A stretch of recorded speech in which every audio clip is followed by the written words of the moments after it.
Tapi saya mau ajak kita lihat satu kejadian bahwa Tuhan melakukan sesuatu yang ajaib di tengah-tengah pernikahan di Kana. Boleh kita buka Alkitab kita di dalam Yohanes pasal yang kedua ayat 1 sampai dengan ayat yang ke-11. Ya, di depan sudah ada Yohanes 2 ayat 1 sampai 11. Saya bacakan buat Bapak Ibu Saudara. Pada hari ketiga ada perkawinan di Kana yang di Galilea, dan ibu Yesus ada di situ. Yesus dan murid-muridnya diundang juga ke perkawinan itu. Walaupun sekarang lagi musim pernikahan ya, ada yang berdapat undangan lebih dari satu. Ya, ayat selanjutnya, ayat yang ketiga, ketika mereka kekurangan anggur, Ibu Yesus berkata kepadanya, mereka kehabisan anggur. Nah, ini satu problem atau satu masalah juga yang terjadi. Ternyata waktu pernikahan itu berlangsung, anggurnya habis. Aduh, lalu ayat yang keempat, kata Yesus kepadanya, mau apakah engkau daripadaku, ibu, saatku belum tiba. Itu kata Tuhan. Tapi ayat yang kelima, tetapi ibu Yesus berkata kepada pelayan-pelayan. Bapak Ibu boleh ingat dan garis bawahi kata pelayan-pelayan ya. Di situ ibu Yesus berkata kepada pelayan-pelayan, apa yang dikatakan kepadamu, buatlah itu.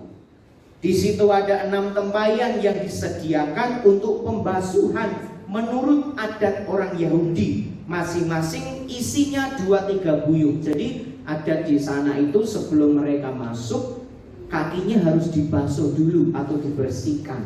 Karena zaman dulu jalannya belum aspal Bapak Ibu, dan juga belum ada sepatu. Mungkin hewan lewat di sana, semua lewat di sana. Akhirnya kakinya akan kotor, lalu dibasuh dulu, baru mereka boleh masuk ikut pesta.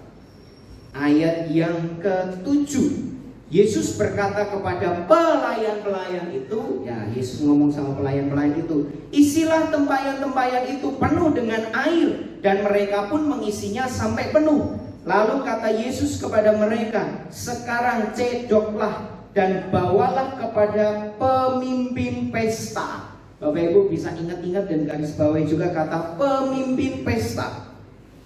Lalu mereka pun membawanya. Ayat ke-9, setelah pemimpin pesta itu mengecap air yang telah menjadi anggur itu, dan ia tidak tahu dari mana datangnya.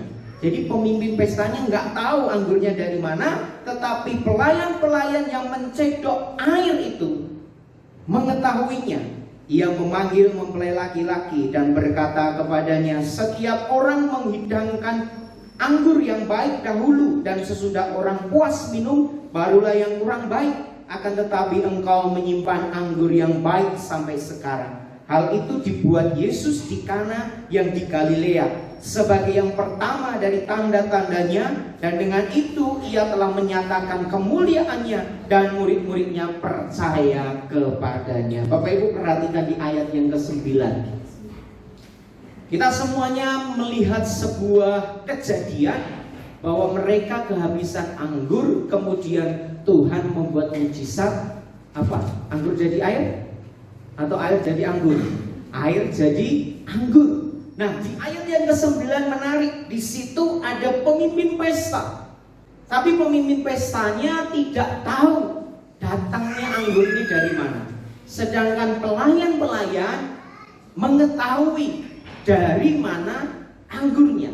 Nah, malam hari ini saya akan berbagi dengan Bapak Ibu Saudara. Saya berikan judul, boleh di next, pelayan-pelayan dan pemimpin pesta. Boleh sama-sama katakan pelayan-pelayan dan pemimpin pesta. 1, 2, 3.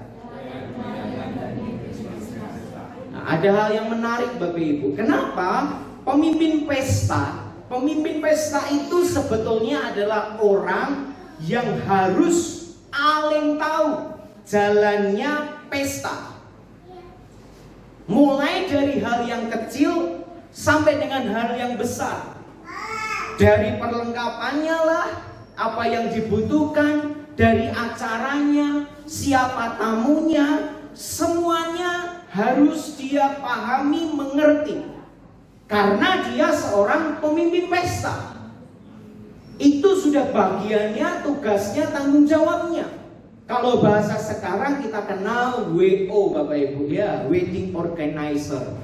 Ya, WO. Jadi pemimpin WO harus yang paling tahu, harus dia yang bertanggung jawab, jalannya pesta dia tahu. Tetapi yang menarik adalah waktu mereka kekurangan anggur, pemimpin pestanya tahu tidak? Tidak tahu. Bahkan sampai anggur itu datang pada dirinya, dia juga nggak tahu. Padahal dia harusnya punya tanggung jawab, dia dikasih posisi jabatan sebagai pemimpin pesta, harus mengerti segalanya, harus tahu. Tapi ternyata waktu itu dia justru tidak tahu kalau pernikahan itu sudah kehabisan anggur. Nah, ini sebuah hal yang menarik Bapak Ibu. Kenapa? Coba bayangkan kita datang ke sebuah pernikahan, ada seorang WO, tiba-tiba minumannya sudah habis. Tamunya bilang minumnya habis, WO-nya bilang nggak tahu. Gimana? Paling keluarganya ya mungkin agak kecewa juga. Atau kita mempertanyakan di mana kinerjamu, apa yang kau lakukan? Karena dia nggak tahu. Sama saat itu pemimpin pesta ini nggak tahu, beda dengan seorang pelayan. Pelayan ini adalah tugasnya melayani, yaitu tugasnya dia. Nah, yang menarik di ayat yang ke-9 tadi jelas dikatakan pemimpin pesta tidak tahu dari mana datangnya anggur. Pelayan tahu dari mana datangnya. Bahkan ada hal yang menarik dari seorang pelayan ini. Karena ternyata saya melihat ada sesuatu yang ajaib terjadi justru di tangan pelayan, bukan di tangan pemimpin pesta. Kalau kita melihat tadi ada sebuah masalah, anggurnya habis. Ibu Yesus tahu lalu peduli ngomong sama Tuhan Yesus. Tuhan Yesus berkata, mau apa? Saatku belum tiba. Tapi Ibu Yesus juga terus ngomong sama pelayan, apa saja yang dia katakan perbuat. Gonjang ganjing yang terjadi di belakang layar, pemimpin pestanya nggak tahu. Tahu-tahu dia hanya ngecap anggur. Waduh, anggurnya kok yang terbaik. Panggil tuh mempelai. Kenapa kamu simpan yang baik? Harusnya yang baik dulu baru habis semuanya, baru yang tidak baik. Dia kaget kenapa? Karena nggak tahu anggurnya dari mana, nggak tahu juga ternyata masih disimpan anggur, padahal itu bukan anggur biasa. Nah, saya mau ajak kita melihat, ternyata di tangan-tangan pelayan-pelayan inilah mujizat Tuhan terjadi. Di tangan inilah hal-hal yang ajaib terjadi. Nah, apa yang menarik dari seorang pelayan ini dibandingkan dengan seorang pemimpin pesta? Coba Bapak Ibu kita perhatikan ayat yang ke-5 sampai dengan ayat yang ke-7. Ayat yang ke-5, tetapi Ibu Yesus berkata kepada pelayan-pelayan, apa yang dikatakan kepadamu buatlah itu. Di situ ada 6 tempayan yang disediakan untuk pembasuhan menurut adat orang Yahudi. Masing-masing isinya 2-3 puyung. Yesus berkata kepada pelayan-pelayan itu, isilah tempayan-tempayan itu penuh dengan air, dan mereka pun mengisinya sampai penuh. 2 kali pelayan-pelayan ini mendengar sebuah instruksi, mendengar sebuah perintah, mendengar sesuatu, lalu kemudian dia mengerjakan. Nah, saya mau ajak kita untuk melihat dari sini, kita bisa melihat bagaimana supaya di dalam keterbatasan ada sebuah mujizat. Di dalam kekurangan ada mujizat Tuhan yang dikerjakan. Di dalam ketidaktahuan ada tangan Tuhan yang bekerja. Di tengah kemustahilan hal yang ajaib terjadi. Yang pertama adalah Bapak Ibu Saudara, kita perlu yang namanya mendengar dan memperhatikan. Boleh di next? Mendengar dan memperhatikan. Nah, kalau saja pelayan-pelayan itu tidak mendengar apa yang Ibu Yesus katakan dan Yesus katakan, kira-kira ceritanya akan berhenti. Lalu tulilah para pelayan-pelayan itu dan selesailah pestanya kacau balau. Tidak akan ada cerita mujizat, kita nggak pernah mempelajarinya. Tapi karena pelayan itu mendengar, yang menarik dia juga memperhatikan Bapak Ibu. Kenapa? Karena ternyata untuk mendengar itu tidak sekedarnya mendengar dan mendengar penuh perhatian itu lain. Kenapa? Karena kemampuan kita masing-masing berbeda, ya, untuk mendengar Tuhan, untuk mendengar yang lain, untuk mendengarkan perintah. Tetapi juga inilah yang pertama akan menentukan. Cara kita mendengar akan menentukan. Cara kita mendengar akan menentukan. Cara kita memperhatikan juga akan menentukan. Tidak sambil lalu. Saya dulu pernah bercandain sama guru sekolah. Jadi kalau kalian mendengar, jangan masuk telinga kiri, keluar telinga kanan, katanya. Jadi apa artinya? Lalu begitu saja dan tidak dapat apa yang didengarkan. Nah, pelayan-pelayan itu dia mendengar dengan baik dan memperhatikan. Artinya begini juga Bapak Ibu, mereka mampu mencerna setiap pesan yang diberikan kepada hidupnya. Ada yang pernah punya pengalaman memberikan sebuah pesan atau instruksi, yang dikerjakan lain? Ada Bapak Ibu? Coba, siapa yang pernah ngalami? Mungkin punya kawan dalam pekerjaan, dalam apa, kita minta A, yang diambilkan B. Ada yang pernah ngalami? Atau semuanya ketika kita ngomong langsung dikerjakan tepat seperti yang kita mau? Senang sekali kalau dapat orang seperti itu. Pasti langsung kita naikkan gajinya, perpanjang kontraknya. Karena kenapa? Dia bisa nangkap dengan betul apa yang diperintahkan atau diinstruksikan. Nah, aplikasi dalam kehidupan kita hari-hari ini, kita perlu lebih banyak mendengarkan Tuhan, mendengarkan perintah, mendengarkan firman. Bukan hanya sekedar mendengarkan, tapi kita juga memahaminya.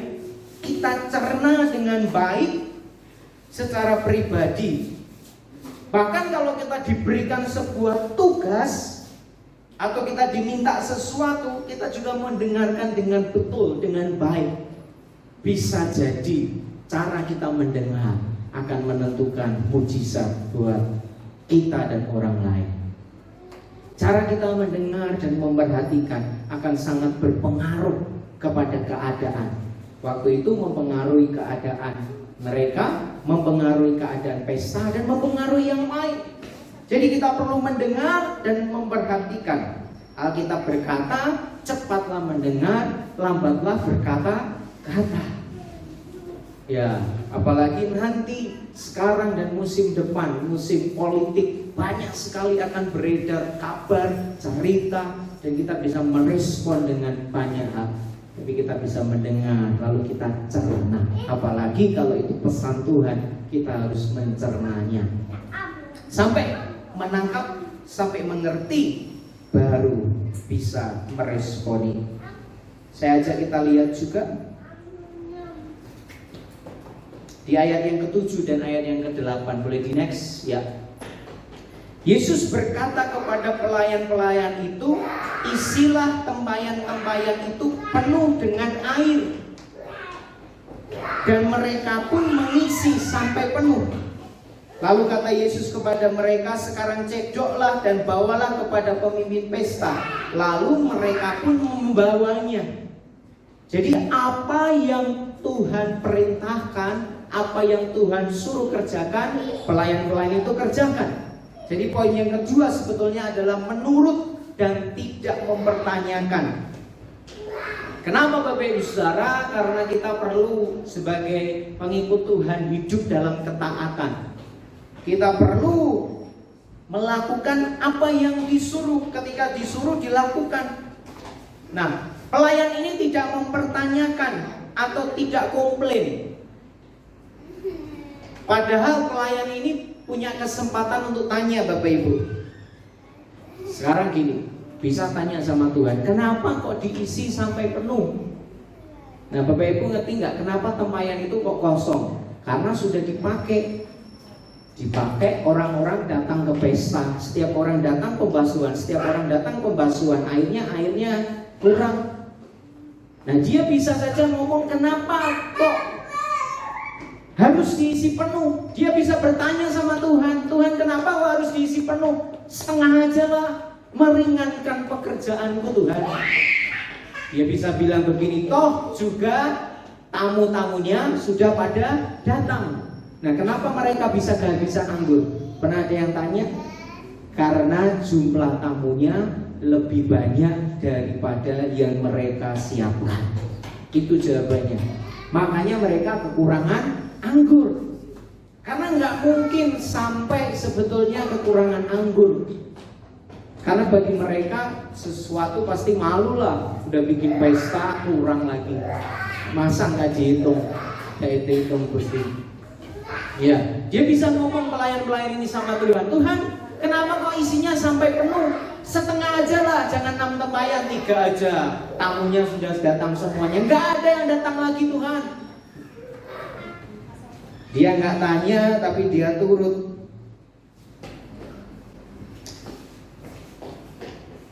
Lalu juga dia yang menarik Bapak Ibu di ayat yang ke-8, suruh mencedok, belum back dulu, boleh di ayat yang ke-8, kata Yesus kepadanya, sekarang cedoklah, bawa ke pemimpin pesta.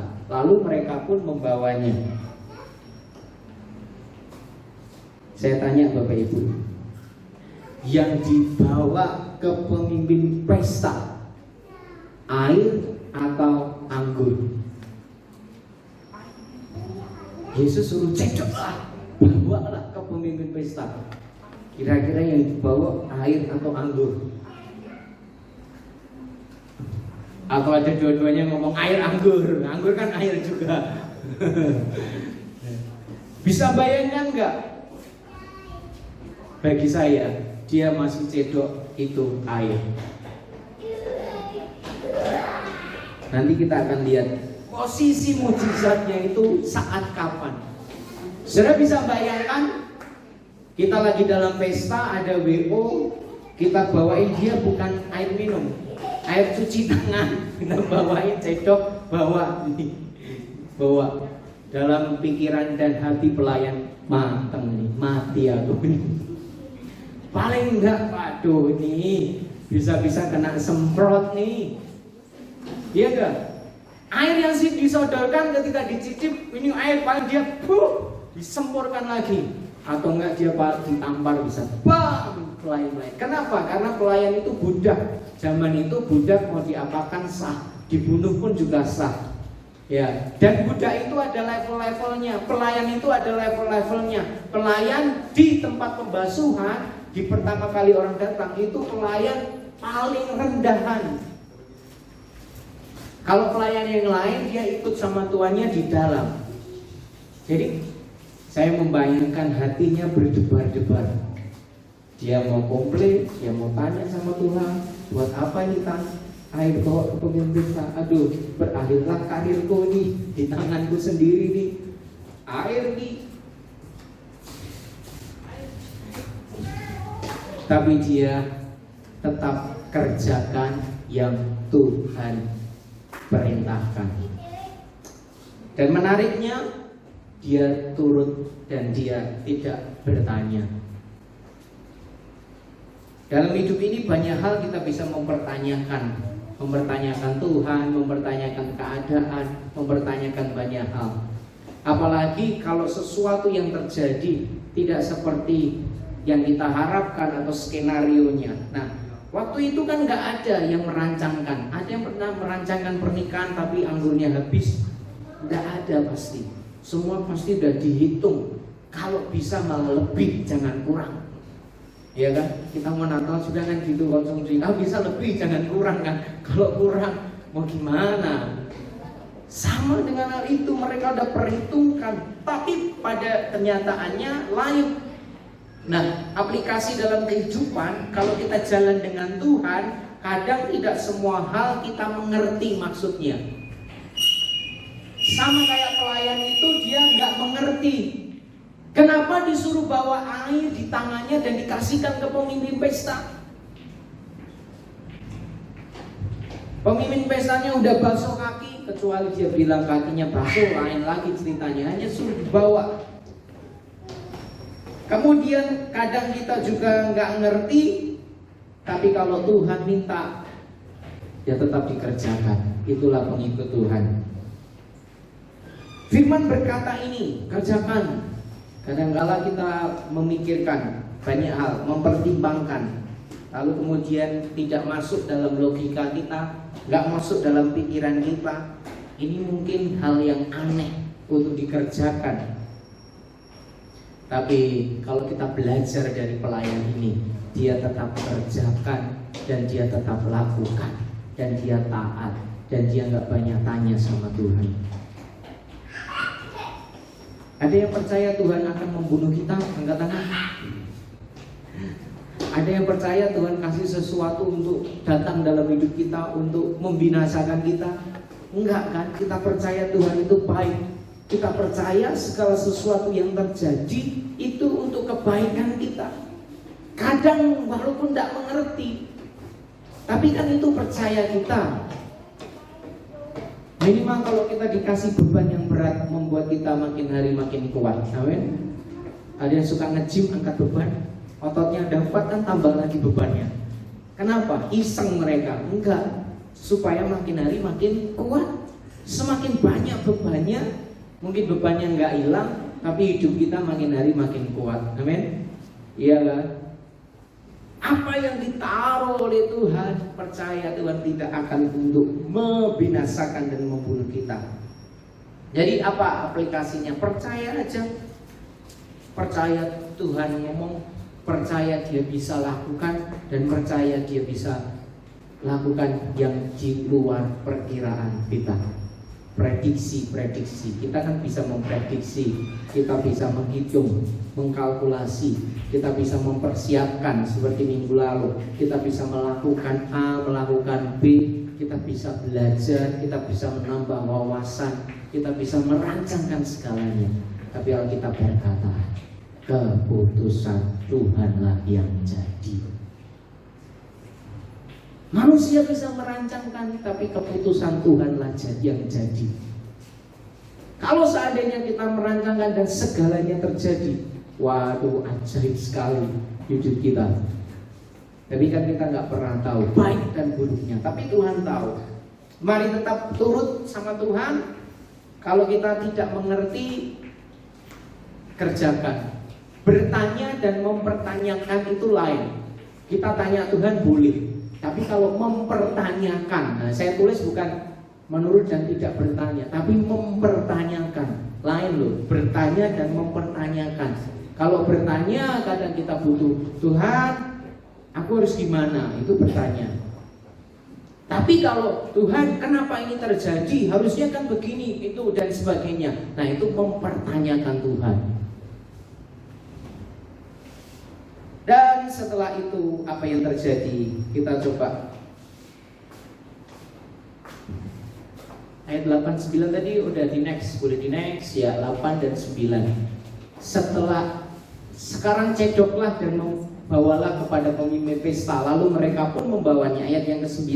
Setelah pemimpin pesta itu mengecap air yang telah menjadi anggur itu, dan ia tidak tahu dari mana datangnya, tetapi pelayan-pelayan yang mencedok air itu mengetahuinya.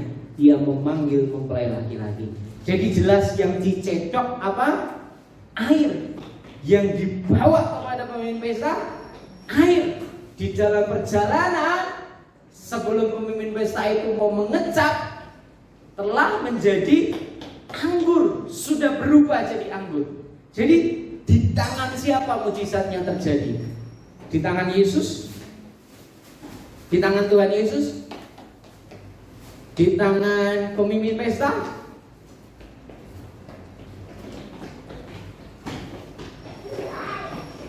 Di tangan pelayan-pelayan. Boleh sama-sama katakan pelayan-pelayan, 1, 2, 3. Di tangan pelayan-pelayan itulah mujizatnya terjadi. Yang dia nggak pernah mikir ngapa air dikasih ke pemimpin pesta. Dia nggak pernah tanyakan Tuhan, apa ini harus kulakukan Tuhan, kenapa ini terjadi padaku, apa nanti yang terjadi ya. Udah dia pasrah bawa di hadapan pemimpinnya. Dan yang ajaib itu berubah jadi anggur. Adakah pernah kepikiran dalam kehidupan pelayan itu bahwa ini nantinya akan jadi anggur? Enggak ada. Kita pun mungkin enggak akan kepikiran. Hanya udah ada perikopnya jadi kita percaya. Betul? Jadi Bapak Ibu, poin yang ketiga yang ingin saya bagikan adalah jangan membatasi Tuhan. Boleh katakan sama-sama, jangan membatasi Tuhan. 1, 2, 3. Ya, kenapa jangan membatasi Tuhan? Karena Tuhan mampu bekerja. Tuhan bisa pakai semua orang. Boleh katakan ke kanan kiri, Tuhan bisa pakai kamu. Tuhan juga bisa pakai aku. Tuhan juga bisa pakai kita semua. Jangan batasi. Pelayan-pelayan itu juga nggak bisa ngomong. Enggak bisa lah. Tapi ternyata di tangannya berubah. Padahal pelayan ini pelayan yang levelnya paling bawah. Pelayan untuk pembasuhan kaki. Nah, dalam kehidupan kita juga artinya gini, jangan kita membatasi Tuhan yang tak terbatas dengan apapun yang ada dalam hidup kita. Dengan dengan banyak hal. Dia bisa saja pelayan ini berkata, aku kan pelayan yang paling kecil, aku kan pelayan yang tidak bisa masuk ke dalam, tingkatku kan rendah. Tapi dia nggak lakukan itu. Dia nggak jadi victim itu korban, tapi dia jadi victory, pemenang. Bedanya victim sama victory. Victim itu korban terus dan dia berkata bahwa aku hanya pelayan kecil, aku nggak bisa. Ini bukan bagianku, bukan talentaku Tuhan. Ketika dia bilang bawa, dan Tuhan sudah siapkan itu sudah jadi mujizat, dan dia kita ngomong dengan segala macam hal dalam kehidupan kita. Padahal Tuhan mau jadi kita jadi victory atau pemenang. Amin. Siapa yang mau jadi victim? Enggak ada. Puji Tuhan. Siapa yang victory? Boleh angkat tangan Bapak Ibu. Pemenang-pemenang. Semuanya kita pemenang-pemenang. Ya, jangan batasi Tuhan. Pelayan ini bisa aja bilang hidupnya hanya begini, nasibnya nggak tahu nanti. Syukur berubah, syukur enggak, tapi ternyata di tangannya ada mujizat. Dan yang paling menarik juga Bapak Ibu, kenapa kita nggak bisa batasi Tuhan? Anggur itu berasal dari air apa Bapak Ibu? Air pembasuhan kaki. Air yang memang diambil dan disediakan di situ. Artinya kadangkala bahan baku mujizat itu kita nggak pernah bayangin, kita nggak pernah duga. Betul? Betul? Sama-sama boleh katakan mujizat datang dari hal yang tak kita duga. 1, 2, 3. Mujizat datang dari hal yang tak kita duga. Ya, ada yang pernah menduga air yang tuh basuh kaki loh jadi anggur yang terenak mengalahkan anggur-anggur sebelumnya. Nggak diduga, nggak pernah masuk akal, nggak pernah dipikirkan. Tapi Tuhan tetap bekerja. Mari kita percaya sama Tuhan. Dia bisa lakukan dari hal yang tak terduga. Dia bisa lakukan kerjakan dari yang nggak pernah kepikiran. Karena itu Tuhan kita. Amin.